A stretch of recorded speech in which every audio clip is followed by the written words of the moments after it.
Banking, Unsecured Creditors, Section 2. This video is a follow-on from the previous video dealing with the topic of your legal status with regards to any accounts you might have in banks. If you haven't seen that video, I would recommend you doing so before watching this one. Returning to the money in your bank account. As I said in the previous video, if you have a bank account, you're regarded in legal terms as being an unsecured creditor. This means that you're an investor in a bank. Banks have, generally speaking, not really been regarded as being risky propositions in the past, not at least in the past 100 years or so. So, when you put money into a bank account, you might not have considered your money as being much at risk. But I would argue that this might not be the case in the future. It's my belief that another financial crisis is not far off. The way I see it, another financial crisis will occur at some point. It's really only a matter of time.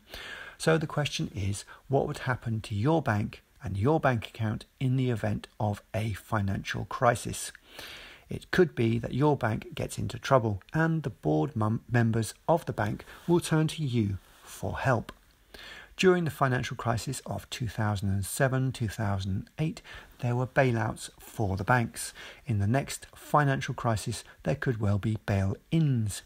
This means that instead of the government giving the banks money with bailouts, the money required to support failing banks will come out of the personal accounts people have in banks. They might take money directly from your bank account.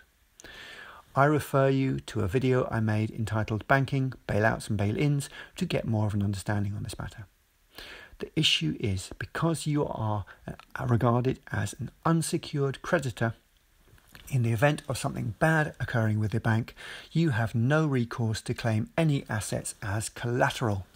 This means that you're entirely exposed to any risk. Moreover, should the bank fail and go into receivership, you will be at the bottom of any list when it comes to getting any money back. The banks might argue that you've been given interest on your savings accounts, which in legalese might mean you've benefited as an investor might.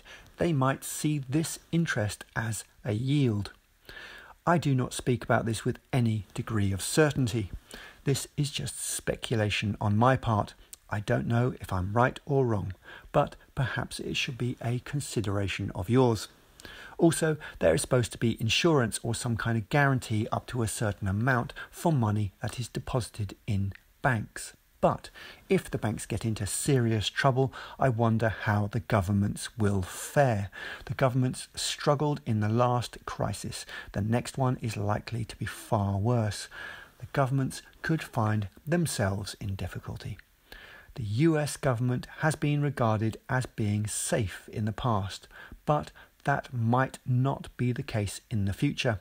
The US government might turn out to be a riskier proposition than the Argentinian government. I kid you not. Anyway, I agree with Lynette Zhang when she says the insurance schemes are little more than ways to make you maintain trust in the institutions. Trust is an important issue when it comes to the functioning of economies. So, in conclusion, the upshot is that when a financial crisis occurs, you might lose any money you have in a bank account. Let this video serve as a warning. Forewarned is forearmed. Viewed from the perspective of you being an unsecured creditor, your bank account could be just an illusion, some form of allowance rather than a real entitlement. It could be a case of perception management by the banks. I should at this juncture say that I'm not someone who says one thing and does another. I put my money where my mouth is, to use a colloquial phrase. What I have talked about above is one of the reasons I don't hold much money in my bank accounts. I'm not then too concerned about bailouts. They won't really have much effect on me. I want to make it absolutely clear I'm not necessarily advising you to do the same as me. I'm merely telling you what I do. I'm also expressing opinions based on what I've learnt over the years.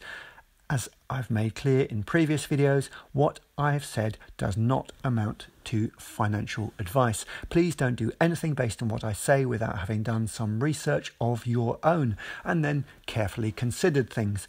Don't just take my word for it. You need to do your own due diligence. Before I finish, I would just like to say, if anyone does any research on this and they happen to find any evidence which goes against what I've put forward here in this video and the other one, then I would very much appreciate it if they would tell me in the comments, and then I can re-evaluate things. Until then, I'm sticking to my position. Finally, you might want to do a little test. Try taking large sums of your money out and see how the banks react. If they resist in any way, then maybe you can ask them why. Wise up and rise up.